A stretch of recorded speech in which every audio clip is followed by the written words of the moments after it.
Most mornings, I wake up feeling steady, not perfect, but steady. And at 68, that means a lot. I watched close friends slowly lose control of their blood sugar until insulin shots became a part of their everyday life. But here's the truth that took me years to fully understand. It's not just about age. It's about habits, especially the small ones you repeat every day, like what ends up on your plate. You don't need to follow a complicated diet, starve yourself, or give up all your favorite meals. You just need to know which foods quietly support your body and bring those into your daily rhythm. I've been doing this for a while now, and the difference is night and day. I'm not chasing energy with coffee. I'm not crashing after lunch. I'm not constantly checking the fridge because my sugar's dropped. And best of all, I've stayed off insulin, something I know many people my age struggle to do. Now, I'm not a doctor or a nutritionist. I'm just someone who's been through the ups and downs and finally found a way to feel good in my own skin again. When I was younger, I thought getting older meant feeling tired all the time, having brain fog, and dealing with cravings that hit like a freight train. But once I started paying attention to what I ate, not in a strict way, but in a curious way, everything began to shift. Over time, I built a list of foods that don't just taste good. They actually help my body regulate sugar naturally. No weird powders. No expensive supplements. Just everyday foods I can find at my local grocery store. And today, I want to share those with you. These are the 7 things I eat every single week that help me keep my sugar stable and stay off insulin. Let's count them down together. Number 7, pumpkin seeds. You've probably seen pumpkin seeds in the store, tucked away in the snack aisle, or sitting quietly near the nuts and dried fruits. Most people walk right past them without a second thought. They don't look fancy. They don't come with flashy labels, and no one's ever put them on a magazine cover. But let me tell you, these little seeds have earned a permanent spot in my kitchen. They might be small, but they pack a quiet strength when it comes to helping with blood sugar balance. For me, they were a surprising discovery that turned into a daily habit. Pumpkin seeds are rich in things your body actually craves as you get older. Healthy fats, plant-based protein, and something especially important, magnesium. That last one doesn't get enough attention, but it plays a big role in how your body uses insulin. In fact, one study I came across showed that eating pumpkin seeds after a meal could reduce blood sugar levels by up to 35%. That's not some rare superfood from across the globe. That's something sitting in a bag at your local store, waiting to do its quiet work in your body. What I love about pumpkin seeds is how easy they are to add into my routine. I don't need to cook anything or follow a recipe. I just keep a small glass jar filled with them on the counter. When I feel like nibbling, especially in the afternoon when cravings usually hit, I grab a handful. That crunch is satisfying, and I know I'm doing something good for my body in the process. It's a small action, but over time, it adds up in a big way. Sometimes I get creative and toss them on top of a salad for some texture, or I sprinkle them over a bowl of plain Greek yogurt with a little cinnamon. They also go great mixed into oatmeal or even blended into a smoothie for extra nutrients. The point is, you don't have to overhaul your whole menu to benefit from them. Just one small handful here and there, and you're already moving in the right direction. Looking back, I wish I'd discovered them earlier. I used to rely on crackers or cookies when I needed a quick snack, and those always left me feeling worse an hour later. Pumpkin seeds, on the other hand, feel like fuel. They don't spike my sugar, they don't leave me crashing, and they keep me full enough to make it to the next meal without regret. For such a tiny food, they've made a huge difference in how I feel day to day. Number 6, chia seeds. I'll be honest, when I first saw chia seeds, I thought they were just for health nuts or Instagram smoothies. They're so tiny, they barely look like food. But one day, a friend around my age said she had started using them every morning and was feeling less hungry, less bloated, and more in control of her sugar. I was skeptical, but curious. So I bought a small bag and gave it a try. I didn't expect much, but I was surprised. After just a few days of adding chia to my breakfast, I noticed my blood sugar wasn't spiking like it used to. I felt more satisfied after eating and didn't crash by mid-morning. It wasn't a miracle. It was just fiber doing its job in a quiet but powerful way. What makes chia seeds stand out isn't just their size, but what happens when they meet water. These tiny seeds swell up and form a gel-like coating. That gel is full of soluble fiber, and that kind of fiber helps slow down digestion. When your food takes longer to break down, your blood sugar stays steadier. No more wild ups and downs. I used to eat toast or cereal for breakfast and feel sleepy or jittery an hour later. Now, with a spoonful of chia mixed in, I feel grounded. It's like giving your body a buffer, a cushion that softens the impact of each meal on your system. That small shift in digestion can make a big difference in how you feel for the rest of the day. I've found a few easy ways to enjoy chia without making a fuss. My go-to is adding a tablespoon into my oatmeal while it cooks. No taste, just extra texture. I also blend them into smoothies, especially on warmer days when I want something light. But one of my favorites is chia pudding. I mix 1 tablespoon with half a cup of unsweetened almond milk, a pinch of cinnamon, and let it sit overnight in the fridge. In the morning, it's thick and creamy, and I top it with a few blueberries or sliced strawberries. It feels like a treat, but it's one of the most stabilizing meals I eat all week. What's even better is how full I stay after eating chia. That used to be a big problem for me, eating breakfast and then wanting something else an hour later. I thought it was just part of aging or slowing metabolism, but really, I just wasn't giving my body what it needed to feel satisfied. Now, I can go from breakfast to lunch without constantly thinking about food. That alone has helped me avoid unnecessary snacking, especially on things that would send my blood sugar through the roof. And the best part? I don't feel deprived. I feel nourished, and that's something I didn't feel for a long time. The funny thing about chia seeds is that they don't make a big splash. They don't taste like much, they don't look impressive, but they work. And at this stage in life, I don't need flashy, I need reliable. That's what chia has become for me, a reliable part of my morning that helps me stay steady, feel clearer, and avoid those blood sugar swings that used to drag me down. So now, this tiny seed is something I never go a day without. It's a quiet helper that's earned its place in my kitchen and in my routine. Number 5. Broccoli and broccoli sprouts. If I had $1 for every time someone told me, eat your broccoli, I'd probably have enough saved up for a month of groceries. But like many people, I didn't really listen. Broccoli felt like something you were supposed to eat, not something you actually wanted to. That was until I learned what it could really do, especially for people like me in our 60s, trying to avoid medications and manage blood sugar naturally. Broccoli isn't just a green vegetable on your plate. It's a powerhouse, especially when it comes to supporting your body's ability to handle sugar. And when I learned about broccoli sprouts, yes, the tiny baby version, it was like discovering the secret strength behind an old classic. What makes broccoli and its sprout special is something called sulforaphane. Now, don't let the name scare you. It just means a natural compound your body loves. This stuff has been shown to help improve insulin sensitivity, which is basically how well your body responds to sugar. Before I added more broccoli into my diet, I noticed I felt sluggish after meals. Heavy, unfocused. But with this veggie on my side, my digestion feels smoother, my energy doesn't crash, and I don't get that foggy feeling in the afternoons. It's like giving my system a tune-up with food, not pills. And trust me, after a certain age, you learn to appreciate anything that helps you feel sharper and more in control. Now, I'm not boiling broccoli until it's gray and lifeless. No one wants to eat that. I've learned to steam it lightly, just enough to make it tender, but still bright green. A little sprinkle of garlic powder or olive oil makes it something I actually look forward to. And here's a trick I picked up.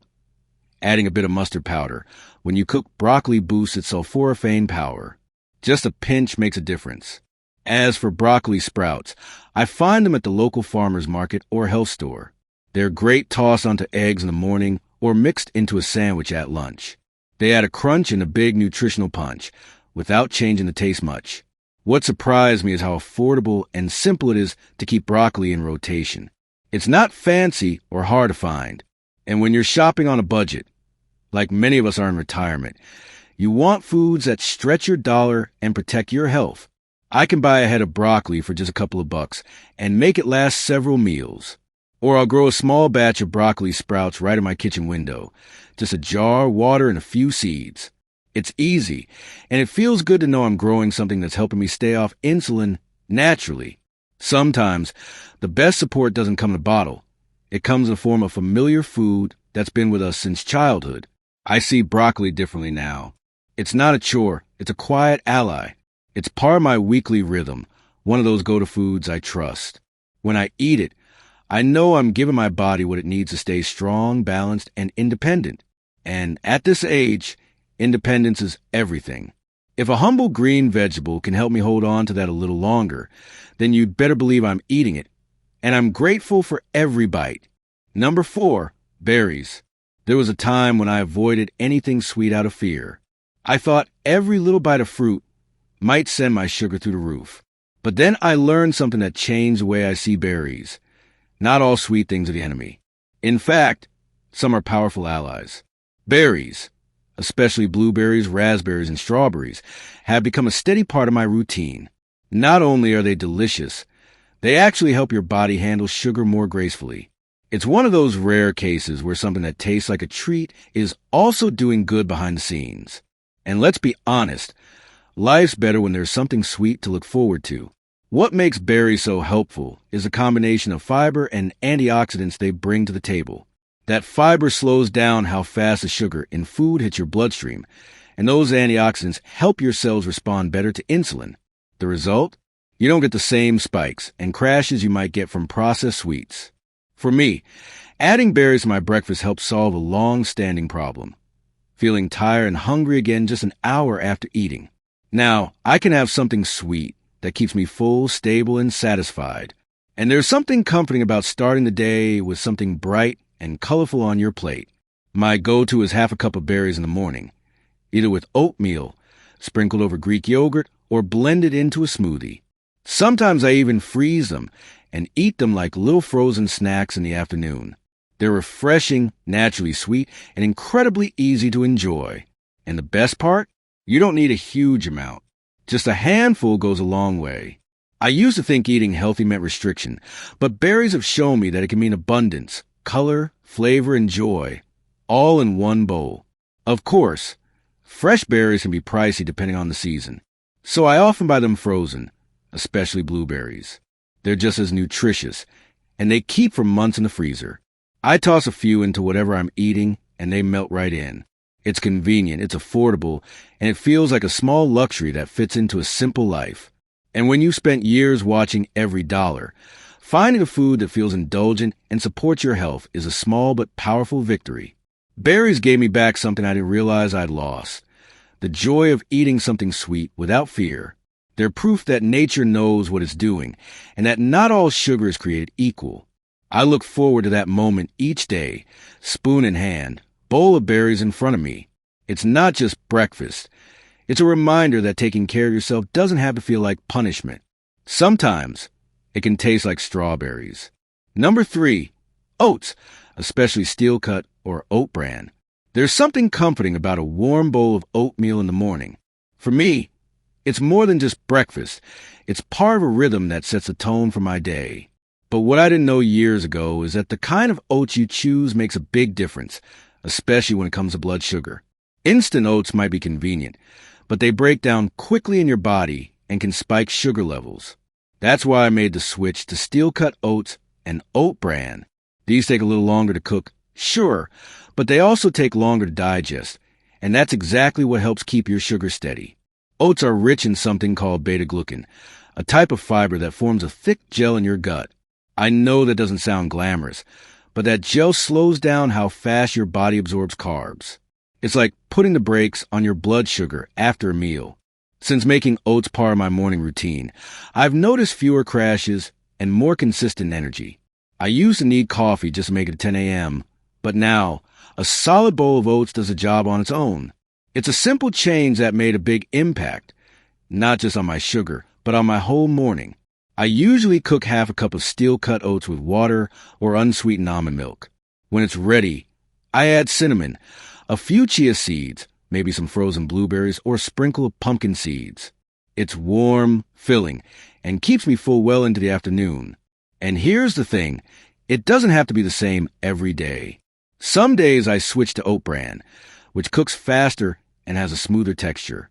Either way, I'm feeding my body something real, something grounding, something that helps, not harms, my system. At first, I thought I wouldn't have time to cook steel-cut oats. But I found a trick. Cook a batch at the beginning of the week and reheat small portions each morning. It's just as quick as any packaged breakfast, but a whole lot better for me. And the cost? Dirt cheap. A bag of oats lasts forever and costs far less than boxed cereal or frozen waffles. That matters, especially when you're watching both your sugar and your spending. Oats became a habit I could feel good about, nutritious, affordable, and real. Oats have earned their place in my kitchen, not just because of what they do, but how they make me feel. There's a steadiness in them, a reliability I've come to trust. I don't need flashy superfoods or expensive drinks to stay balanced. I just need that warm bowl in the morning, the one I know will carry me through with calm and focus. And when I think about the road I've traveled, the ups, the downs, the warnings from my doctor, it makes me grateful for something as humble as oats. Because sometimes the simple things are the most powerful of all. Number 2, beans, black, kidney, chickpeas, lentils. Beans have been around forever. Our parents and grandparents probably ate them every week without knowing they were doing something great for their health. For a long time, I saw beans as filler food, something you toss into chili or serve on the side. But now, I see them for what they really are, one of the best natural tools we have to manage blood sugar. Whether it's black beans, kidney beans, lentils, or chickpeas, they all have something in common. They digest slowly. And slow digestion is key when you're trying to avoid insulin and keep sugar levels from spiking. The magic of beans comes down to their fiber, especially something called soluble fiber. That type of fiber acts like a sponge in your gut, slowing down how fast sugar enters your bloodstream after a meal. On top of that, beans also contain resistant starch, which feeds a healthy bacteria in your gut and helps improve how your body processes carbs over time. I didn't know any of this when I was younger. But after I began including beans regularly, I noticed something subtle but powerful. I wasn't crashing after lunch. I wasn't constantly hungry, and I wasn't feeling the urge to nap in the middle of the day. It was a quiet shift, but one that made life feel more manageable. Now, I try to include beans in my meals at least 3 times a week. Sometimes it's as simple as opening a can, rinsing them, and adding them to a salad. Other times, I make a big pot of lentil soup that lasts me several days. I've even started mixing chickpeas into brown rice or adding black beans to scrambled eggs. The great thing about beans is that they're versatile. You can make them the main dish or just a quiet companion on your plate. But either way, they're doing important work behind the scenes. Cost is another reason I love beans. You can buy a whole bag of dried lentils for just a couple of dollars and feed yourself for a week. Even canned beans are affordable, especially if you watch for sales. When you're on a fixed income, like many of us are in retirement, finding foods that are both good for your health and easy on the wallet feels like hitting the jackpot. I don't need fancy products or specialty items. Give me a bowl of rice and beans, and I know I'm feeding my body something strong, steady, and sustainable. Beans have become a symbol of balance in my life. They're humble, reliable, and full of quiet strength, just like the people I admire most. And when I sit down to eat a meal that includes them, I don't feel like I'm on a diabetic diet or following some rigid rule. I feel like I'm honoring my body with real food. It's comforting to know that something so old, so simple, and so accessible can still make such a big difference. That's the kind of food wisdom I wish more people knew. And now, I never go a week without them. Number 1, fatty fish, salmon, mackerel, sardines. If there's one food that changed the way I think about aging and blood sugar, it's fatty fish. I used to think fish was just for fancy dinners or health fanatics counting omega-somethings. But then I learned what it actually does inside the body, especially for people over 60 trying to avoid insulin, and I started taking it seriously. Fatty fish like salmon, mackerel, and sardines are packed with 2 things our bodies need more and more as we age: high-quality protein and healthy fats. These aren't just good for your heart. They help stabilize blood sugar and reduce inflammation, which is one of the hidden drivers behind insulin resistance. One of the biggest benefits I noticed after adding more fish to my meals was how satisfied I felt after eating. A piece of grilled salmon fills me up without weighing me down. That combination of protein and fat keeps digestion slow and steady, which means sugar doesn't flood into your bloodstream all at once. Before, I'd eat chicken and rice and feel hungry 2 hours later. With fish, I feel full for longer, and not the kind of full that makes you sleepy, but the kind that gives you energy and focus. It's a steady kind of nourishment, one that helps me feel like my body's not constantly begging for snacks. I try to eat fatty fish at least 2 to 3 times a week. Sometimes it's a baked salmon fillet with steamed veggies and sweet potato. Other days, it's a can of sardines mashed with a little lemon and olive oil spread on whole grain toast. Mackerel, when I can find it, is another favorite. It's rich, flavorful, and easy to prepare. You don't need fancy recipes or chef-level skills. Just a bit of seasoning, a pan, and a few minutes of cooking can give you a meal that supports your sugar, your heart, and even your mood. I understand that fresh fish can be expensive or hard to find, depending on where you live. But canned options are affordable and just as nutritious. I keep a few tins of wild sardines in my pantry for days when I don't feel like cooking. They're quick, they're full of healthy oils, and they store for months. Eating well doesn't mean spending a fortune. It means knowing what works and using it smartly. And when you find foods like fatty fish that check all the boxes, affordable, nourishing, and blood sugar friendly, you hold on to them. At 68, I don't chase trends or superfoods anymore. I look for what gives me strength, clarity, and peace of mind. Fatty fish has become a cornerstone in that journey. It's food that respects my body, fuel that steadies me instead of spiking or draining me. And when I sit down to a meal that includes it, I know I'm doing something kind for my future self. That's not just eating. It's healing, one bite at a time. Looking back at my journey, I realized it wasn't one big change that helped me stay off insulin. It was dozens of small, thoughtful choices, repeated day after day. The foods I've shared with you today aren't exotic or hard to find. They're simple, powerful, and grounded in the kind of wisdom our grandparents might have lived by. Eat what nourishes you. Avoid what harms you. Listen to your body. It sounds simple, but when you start doing it with care, the results can feel almost miraculous. But here's something I wish someone had told me early on. You don't have to change everything overnight. In fact, you shouldn't. Our bodies, especially as we get older, need time to adjust. If you're thinking about adding new foods or cutting back on others, talk to a healthcare provider first. A quick chat with your doctor or a registered dietitian can make all the difference. They can help you personalize your approach, especially if you're already on medications or managing other conditions. Remember, this isn't about dieting. It's about building a lifestyle that works with your body, not against it. And please, don't be discouraged if progress feels slow. Some changes take weeks to show up, but every good choice you make is like planting a seed. You may not see the fruit right away, but it's growing beneath the surface. One bowl of oats, one handful of berries, one meal with beans instead of bread, all adds up. You're not too old to start. You're not too late to improve. Your body is still listening, still adapting, still capable of healing in quiet, beautiful ways. So, wherever you are in your journey, whether you're just curious or already making changes, I want you to feel encouraged. You have more power than you think. And sometimes the path to strength, stability, and freedom starts with something as simple as what's on your plate. I'm living proof of that. And if I can do it at 68, you can too. Take it one meal at a time. Be kind to yourself. And never forget, your story is still being written, and it can be a story of resilience, health, and hope